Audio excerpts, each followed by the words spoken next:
Stigma and discrimination remain a global challenge in the fight against HIV and AIDS, and one South African continues to grapple with.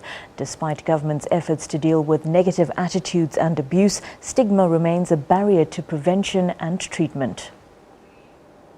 Promise Makhanya has been living with HIV for years. She was diagnosed in 2001 at a time when the disease was taboo, and scores of people were dying on a daily basis. Makhanya admits it was a scary time. It was a difficult time for me. I wasn't too worried about the community, but it was my mother that I was afraid to tell. I was so scared that my being positive would hurt her. I was the only child and thought she would just think I was going to die. I talked to her and tried to teach her until I was sure she understood. For Makhanya, coming to terms with her HIV diagnosis was half the battle won. It's rejection and discrimination by family and community she feared most.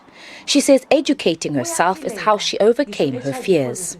Information is so important. Once you are informed about HIV, that is when you will know that you can live.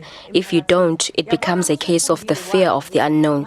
But educating yourself on HIV, you will realize your fears are baseless. Makhanya says despite social and government programs in the fight against discrimination and abuse, more needs to be done to assist young people. Last year, South Africa conducted the largest stigma survey in the world of over 10,000 people living with HIV. It was aimed at providing new ways to fight it. I am Mhlongo, SABC News, Pietermaritzburg.